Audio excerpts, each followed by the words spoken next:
예, 김현정의 뉴스쇼. 오늘 2부 첫 인터뷰는요. 서울시장 보궐선거에 결국 출마를 결심한 분, 나경원 전 의원을 만나보려고 합니다. 지금 민주당은 후보자가 1명이고 국민의힘은 10명까지 이르렀어요.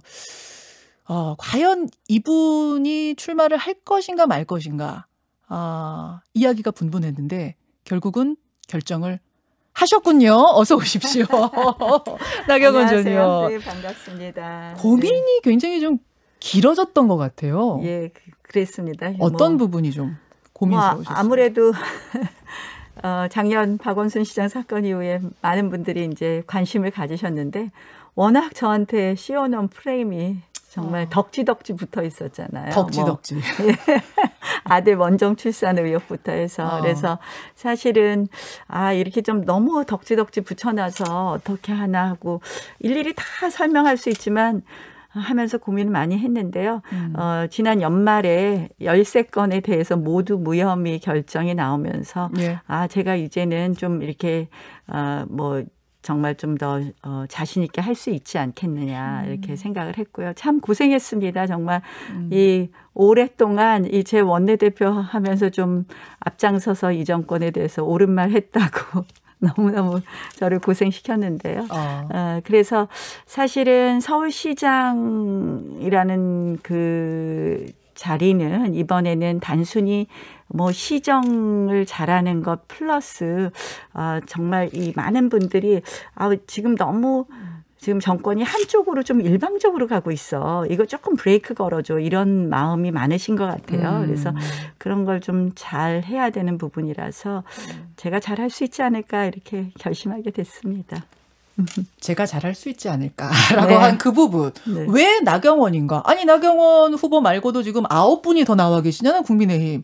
그리고 밖으로 나가도 지금 안철수 대표도 계시고 금태섭 전 의원도 계시고. 그런데 왜 나경원인가 묻는다면? 일단 시정을 보면요. 지금은 통상의 시정으로는 안 된다. 지금은 위기의 시정이다. 비상의 시정이다라고 생각을 합니다. 아시다시피 이제 코로나나 부동산. 코로나로 인한 거는 코로나 그 자체의 극복뿐만 아니라 코로나로 인한 자영업자의 몰락이라든지 교육, 보육 너무 많은 문제가 있잖아요.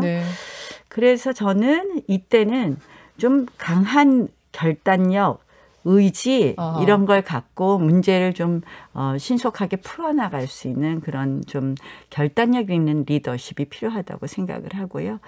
또 그러면서 한쪽으로는 정말 섬세하게 정책을 집행해 가야 된다고 생각을 합니다. 그래서 저는 비상시정이라는 점에서 제가 또 잘할 수 있다고 생각을 하고요. 아까 또 말씀드린 것처럼 사실은 문재인 정권이 좀 부동산 정책이나 이런 것 같은 부분 또 기타 다른 부분에 있어서 너무 비상식적으로 흐르는 것 아니냐 하는 그런 국민들의 우려가 좀 있습니다. 그래서 조금 정상화하고 상식적인 대한민국, 상식적인 서울로 만드는 데 또 역할을 할 수 있다고 생각합니다. 지금 그 말씀하신 부분, 그러니까 정권 심판론도 역시 출마의 이유 중에 하나로 꼽으셨더라고요. 마침 어제 문재인 대통령 신년 기자회견이 있었는데 다 보셨죠? 네. 93분. 어떻게 보셨어요? 처음부터 끝까지 보지는 못하고 듣기만 했어요. 요약된 것들. 요약된 거. 네네. 어떠셨어요? 국정운영 자리가 참 힘든 자리죠. 근데 어제 조금 이제 실망스러운 것은 제대로 이렇게 좀 진단하시는 부분에 있어서 아직도 소극적이시구나라는 생각을 했습니다. 예를 들면? 부동산 같은 것만 해도 공급 정책으로 좀 전환한 것만 해도 그동안 이제 정부는 늘 투기 수요 이야기를 하지 않았습니까? 그래서 그런 점은 그나마 난데, 그러니까 부동산에 대해서 이제 문제 의식을 한 것은 맞는데 아직도 좀 그런 부분에 있어서 좀 미흡하다는 생각이 들고요. 백신 문제도 신중한 판단이었다 이런 표현을 쓰셨죠. 근데 사실은 좀 백신 문제도 보면은 좀 안이한 판단이셨다는 생각이거든요. 좀 더 서둘렀어야 된다. K 방역이나 이런 문제에 이제 잘했다 이런 거에 좀 도취한 부분이 있다고 생각을 하고요. 그다음 대북 문제도 마찬가지고요. 한미 연합 훈련을 결국 북한의 재가를 받는 것 아닌가 이런 생각도 했습니다. 근데 가장 역대급으로 정말 이건 뭐라고 표현해야 될까요? 정말 우리를 경악하게 한 것은 입양 관련 발언이죠. 저는 그 말씀을 듣고는 정말 이런 말씀하실 수 있을까? 어떻게 이렇게 생각하셨지? 제가 어제 그런 말씀을 했습니다. 이거 아이를 물건으로 취급하시는 건가? 그래서 이거는 참 잘못된 인식이라서 정말 문 대통령 늘 인권을 말씀하시는 분이었는데 정말 안타까웠습니다. 말실수하신 건 아닐까요? 설마 대통령이 입양 이야기를 하면서 물건으로 아이 바꿀 수 있다 이렇게 얘기하신 건 아닐 텐데. 뭐 파양 문제나 이렇게 말씀하신 걸 보면 전체적으로 입양에 대해서 좀 인식이 잘못되신 것 같습니다. 그래서 이게 단순한 뭐 단어에 있어서의 말실수는 아니셨던 것 같고요. 그래서 좀 인식 자체가 잘못되신 것 같아서 참 안타까웠습니다. 그 부분은. 그 청와대 해명이 나오긴 했어요. 예. 그거는 마음에 안 들면 파양하라는 의미가 아니었고 사전 위탁 보호제를 보완하라는 취지였는데 전달이 잘못된 것 같다. 사전 위탁 보호제도 꼭 그런 취지는 아니거든요. 그게 무슨 아이하고의 무슨 케미 이런 문제가 아니라요. 이거는 입양 부모의 자격의 문제이거든요. 그런데 그걸 그런 식으로 해석하는 청와대의 해명조차도 전 문제가 있다고 생각을 합니다. 오히려 해명이 더 꼬이게 만들었다고 보세요? 그러니까 알겠습니다. 그것이 무슨 아이가 마음에 들고 안 들고 선택하라고 해놓은 게 아니거든요. 이런 입양 부모가 자격이 있느냐 없느냐의 문제라고 봅니다. 알겠습니다. 그 부분에서 가장 좀 마음이 너무너무 마음이 아팠습니다. 예. 나경원 후보의 정책을 한번 좀 들여다보죠. 제1호 공약으로 소상공인 자영업자를 대상으로 저리에 대출을 해주는 기금을 조성하겠다 하셨어요. 이건 어떤 겁니까? 제가 이번에 출마 선언할 때 그 이태원 골목에서 한 거 보셨어요? 네, 맞습니다. 그러니까 저희가 이제 거기를 선택한 이유는 그곳이 정말 핫 플레이스래요. 먹자골목, 이태원 먹자골목인데 정말 한 70m를 걸어오는데 휴업, 폐업, 휴업, 폐업 이렇게 돼 있어요. 그리고 장사하고 싶다 이렇게 써 있습니다. 뭐 코로나로 인해서 직격탄을 맞은 업종 중에 하나가 자영업, 소상공인, 그렇죠. 뭐 그다음에 프리랜서들, 예술인, 뭐 특수고용 노동자 이런 분들일 텐데요. 그래서 이제 제가 생각하기에 거기서 한 이유는 코로나 위기의 가장 핵심 가장 타격을 받은 지역이다 생각을 해서 그것을 극복하는 것부터가 시장이 할 일이다. 그래서 그 자리에 섰는데요. 그래서 그런 극복을 위한 6조 숨통 트임 론입니다. 숨통 트임 론. 숨통을 트이게 하는 론. 왜냐하면 지금 이제 뭐가 문제냐면 유동성 위기에 다 빠져 있으시거든요. 그런데 뭐 긴급재난지원금 200만 원, 300만 원 일회성으로 받아서는 아무 의미가 없습니다. 그래서 이거는 1인당 5천만 원까지 1% 이율로 3년 거치 5년 상환하는 것입니다. 그래서 6조를 기금을 조성해서 서울신용보증기금에 넣으면 90조까지 대출이 가능합니다. 그래서 상당히 많은 분들이 이 혜택을 받으실 수 있고요. 재정적으로는 가능한가요? 6조 기금 마련은? 6조 기금 마련은 실질적으로 지금 세수가 계속 늘어나고 있습니다. 아시다시피 최근에 뭐 재산세 증가 부분도 있고요. 그래서 실질적으로 세수 증가분하고 그동안 이 막만하게 운영되었던 예산을 다이어트하면 충분히 가능하다고 봅니다. 역시 민주당도 소상공인을 보호하기 위한 조치로 발의를 한 법안이 하나 있습니다. 그러니까 이미 대형마트에서 시행하고 있는 그 심야 영업 제한 그리고 월 2회 의무 휴업일 지정 이걸 복합 쇼핑몰에도 적용하도록 하겠다. 복합 쇼핑몰이라고 하면 여러분 뭐 동대문 같은 곳에서 많이 보셨을 거예요. 밥도 팔고 옷도 팔고 뭐 전자제품도 팔고 이런 복합 쇼핑몰, 홍대 뭐 여의도 이런 곳에 있는 것들인데 서울에 주로 많아요. 어떻게 생각하세요? 저는 좀 시대착오적인 규제 아닌가 이렇게 생각을 해요. 왜 그러니까 그렇게? 복합 쇼핑몰은 첫 번째로 이렇게 단순히 쇼핑만 하는 것이 아니라 주말에 아이들 데리고 어디 가지 못하시는 분들의 여가 문화생활을 하는 곳도 되거든요. 뭐 영화관이 있거나 그렇지도 하지 않습니까? 그다음에 이제 두 번째는 그래서 이제 우리 시민들의 생각과 다르다. 이건 굉장히 시민들에게 중요한 문화시설의 하나라고. 대형마트랑은 좀 다르다고 보세요? 자리 잡은 것이 있고요. 두 번째는 복합 쇼핑몰에 입점해 있는 분들이 다 자영업자분들입니다. 그 입점해 있는 분들의 60 내지 70%가 자영업자인데 그러면 이제 그분들에게 큰 타격이 되는 거죠. 주로 이제 복합 쇼핑몰은 주말에 매출이 훨씬 많은 것이거든요. 예, 예. 그래서 이거는 정말 잘못된 뭐 이 수요자의 입장에서나 공급자의 입장에서나 이것은 잘못된 입법이라고 생각합니다. 그 대형마트도 처음에는 비판이 굉장히 많았는데 또 막상 시행해 보니까 주변의 작은 슈퍼들 또 전통시장 이런 곳이 살아나더라. 효과가 있다 하는데. 뭐 그 부분에 대해서는 약간 정말 그런 것이냐 하는 부분에 있어서는 좀 논란이 있는 것 같습니다. 그래서 대형마트는 이제 좀 안착이 됐는데 복합 쇼핑몰은 문화 여가 시설이라는 그런 의미를 지금 가지고 있다는 점에서 다른 차원으로 조금 보신다는 다른 말씀. 차원이라고 보는 게 알겠습니다. 나경원 전 의원 서울시장 예비 후보 여러분 지금 만나고 계십니다. 그나저나 SNS에다가 그제였던가요? 짬짜면 얘기를 하셨어요. 짬짜면. 짬짜면을 시키면 그릇에 반을 갈라서 짜장 반, 짬뽕 반을 준다. 큰 그릇에다가 두 음식을 섞어서 주지 않는다. 이거 무슨 의미로 하신 말씀입니까? 이게 이제 우리가 이념은 그러니까 이념은 우파 이념과 좌파 이념, 뭐 보수 이념과 진보 이념이 있지 이념의 중도 이념이라는 건 없거든요. 다만 중도층은 있는 거죠. 어떤 이념적 성향이 강하지 않은. 예. 그래서 우리가 이게 좋은 정책을 만드는 것이 중요하다라는 이야기였습니다. 이런 말씀도 덧붙이셨더라고요. 좌파가 짬뽕을 만든다면 우파는 짜장면을 만들어야 한다. 그러면 나 의원은 짜장면을 잘 만드시는 건가요?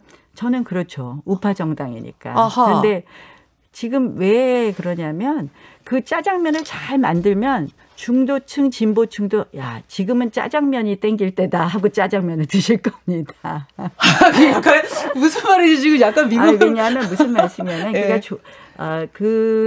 뭐 이렇게 이념에는 사실은 아까 말씀하신 거에는 동의하시죠? 이념 자체, 그러니까 이게 뭐 이념 자체에는 우파 이념과 좌파 이념이 그렇죠. 있는 것이고요. 그래서 저희는 이제 우파 정당이고 그러니까 그런 의미에서 지금은 짜장면 만들 때고 난 잘 만든다. 네, 그렇습니다. 정책으로 설명해 드리겠습니다. 그런데 그러니까 이런 거예요. 다른 게 아니라 지금 봐보세요. 부동산 정책만 해도 지금 이 정부에서 이제 잘못하는 것이 부동산은 이 공급이 지금 없어서 일어난 부분이 있는데 이런 부분을 부인했었어요. 그다음에 부동산 정책에 있어서도 문제점이 뭐냐면 실질적으로 관주도로 자꾸 공급하는 쪽이지 시장을 흐르게 하지 않습니다. 그로 인해서 이 상당히 지금 부동산 경기가 과열되거나 실질적으로 집을 사고 싶은 사람 사지 못하고 팔고 싶은 사람 팔지 못하고 짓고 싶은 사람 짓지 못합니다. 그러면 이럴 때는 어떠냐. 지금 이 정부의 정책이 너무 왼쪽으로 갔기 때문에 이럴 때는 조금 더 오른쪽적인 정책으로 가는 것이 처방이 될 것이다. 아하. 그런 의미에서 지금은 정말 조금 더 우파적인 해법 뭐냐 부동산 정책에 있어서 공급을 좀 확대하고 정부 주도가 아니라 시장이 좀 흐르게 하고 이런 쪽으로 해야 된다. 그러면 집을 짓고 싶은 사람이 집을 짓게 하는 거 규제를 풀어줘야 되는 겁니다. 그런 부분은 강한 정부가 아니라 작은 정부를 주장하는 우파적인 정책이 지금은 필요한 거라는 이야기고요. 그런 말씀이시군요. 네. 부동산 정책을 제가 이제 예로. 재밌게 말씀을 드려서 그런데요. 그래서 이제 부동산만 해도 지금은 좀 더 우파적 정책, 규제를 풀어주고 작은 정부고 시장이 흐르게 하고 세금을 낮춰주고 이게 다 우파적인 정책 아닙니까? 그게 필요하고 그걸 잘 만들면 그러면 중도층도 진보층도 지금은 이게 필요할 때다. 저는 꼭 항상 우파적 정책이 옳다고 생각하지는 않습니다. 이거는 시대의 흐름에 따라서 어떨 때는 좀 더 좌파적인 정책이 필요할 때가 있고요. 어떨 때는 좀 더 우파적인 정책이 필요하다. 그런데 지금 국민들께서 실망하신 거는 문재인 정부가 헌법적 가치를 넘어선 좌파적 정책을 씀으로써 우리 삶을 힘들게 하신 거거든요. 알겠습니다. 지금은 우파적. 지금은 그러니까 짜장면. 그러니까 부동산에 있어서를 이제 예를 들면서요. 근데 부동산 아닌 다른 것에 있어서 또 뭐 짬뽕이 필요한 것도 있고 짬뽕을 또 좋아하는 서울 시민도 있을 네. 텐데. 아니 그런 부분에 있어서는 또 그런 걸 할 수 있죠.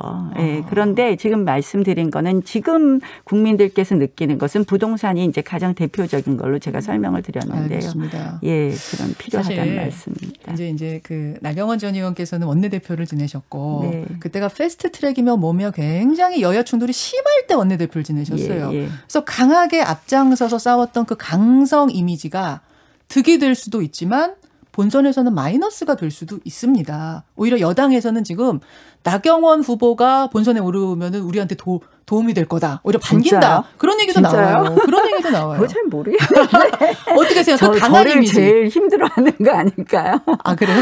저는 이렇게 생각해요. 사실은 제가 말씀드렸던 것이 지금 다 현실화됐어요. 그때 제가 이거 걱정됩니다. 공수처법 이거는 결국은 일방적으로 하려는 것입니다. 했는데 이번에도 법을 막 마음대로 바꿔서 공수처장 임명권에 있어서 뭐 야당의 비토권까지 배제하고 출발하지 않습니까? 제가 말씀드린 것이 현실화되었습니다. 아마 국민들께서 이제는 더 잘 아실 거라고 생각을 하고요. 사실은 지금은요 조금 제가 아까 거듭 말씀드리지만 아주 위기의 시대예요. 뭐 사실 지금 국민들께서 일상으로 돌아가고 싶은 그런 욕구가 너무 많은 때 아닙니까? 그렇죠. 그래서 이럴 땐 좀 결단력 있는 사람이 좀 필요하지 않을까. 강한 이미지가 오히려 득이 될 것이다. 예, 저는 결단력 있는 이미지가 필요하다고 생각합니다. 본선에 나경원 후보 나가면 아마 민주당이 제일 겁낼 것이다. 이렇게 말하면 그렇게 말씀하셔야죠 본인은. 아무튼 지금 이제 그러니까 중도를 자처하다가는 사실은 이도저도 아닐 수 있다는 이야기는 짬짜면에서 하신 건데. 근데 그거는 이제 저희가 중도층을 확장하는 걸 포기한다는 말씀이 아니에요. 그건 아니에요. 예, 좋은 정책으로 중도, 진보까지 저는 저희를 지지할 것이다라는 말씀입니다. 그럼 안철수 대표는 사실은 중도를 자처하고 계신 분이잖아요. 어떻게 생각하세요? 안철수 대표 저 지금 경선에 집중해야 되는데 안철수 대표 이야기할 때가 아닌데요. 안철수 대표가 1위예요 지금.